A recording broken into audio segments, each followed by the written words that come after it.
All right, I'm here with Tony Carafa, somebody who helped land a project with JPL and NASA, landing a rover on Mars just recently. So, Tony, why don't you tell us how you and Crestron contributed to getting those first images from Mars back down to Earth? Hey, Brad, thanks for having me. We have an NVX system that we put in place for these mission support areas, and the NVX serves as the video backbone. So when these first images came after the EDL, after the rover landed on Mars, these first images were received by these workstations in the mission support area that were connected to NVX transmitters. And then the NVX backbone was used to project the images, but also transmit the images through to their broadcast and to the live stream. So these first of a kind images that you saw on the live stream were actually transmitted through Crestron as the first few links in the chain. Yeah, so you were in the room, right? So no pressure. People have worked 10 years or longer, decades, to get these images, and you're responsible for that infrastructure. What was it like to be in the room? Yeah, it's exhilarating to be a part of that and to be in the room. It's very intense. The tension, you can cut the tension with a knife.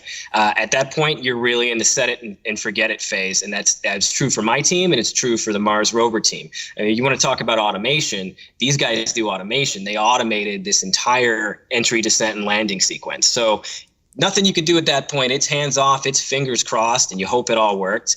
Luckily, it was a success, and the team was thrilled. Yeah, that's great. So I think that, naturally everybody, when you imagine a mission control center, you imagine all of these screens and all of this content that's coming in. And so, that clearly is driven by NVX, right, across all of those screens? Yes, that's right. And so how does Flex come into this project? You had all of those in the mission control center, but then how did you take that with Flex into the rest of the building?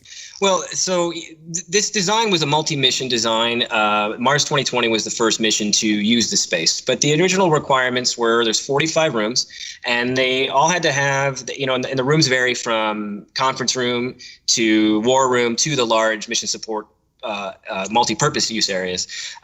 So they all had requirements for web conferencing, voice teleconferencing. So the Crestron Mercury was an elegant solution for this. It helped really reduce the infrastructure footprint, the equipment footprint, and give them a product that they actually have already purposed on lab. JPL and Crestron worked together a couple of years ago to get the Mercury certified for use on their network.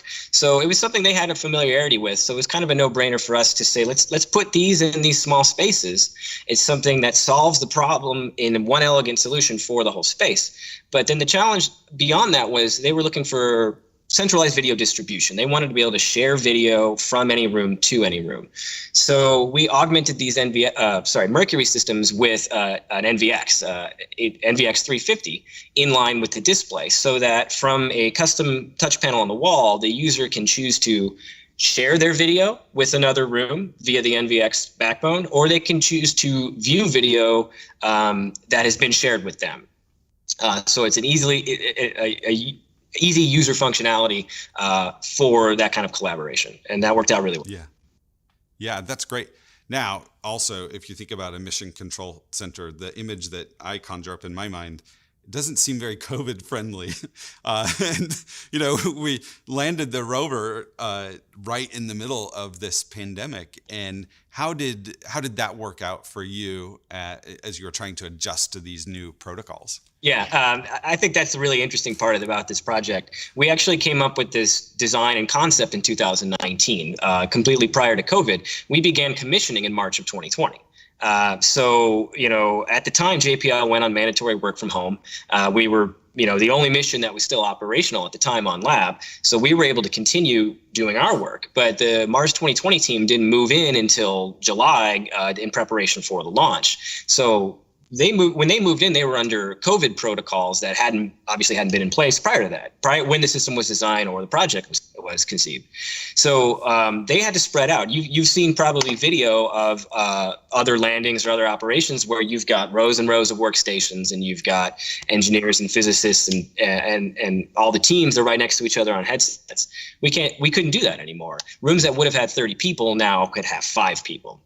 So fortunately, because of the flexible nature of the design, we were able to spread out and repurpose rooms that would have been used for maybe just conferencing. Now there's people in here with their workstations, and everyone can share video between rooms and communicate. And it ended up making it kind of minimal impact on the mission, thankfully, because they had a launch window they couldn't miss, so. Yeah, that is definitely hybrid work to the extreme. Right. Yeah. It makes me going home and working sound far simpler. Well, that's great. Well, Tony, thank you for walking us through this project. I think it's a really exciting and interesting project, and we look forward to the future missions and future work out there on Mars. Great. Thanks for having me, Brad.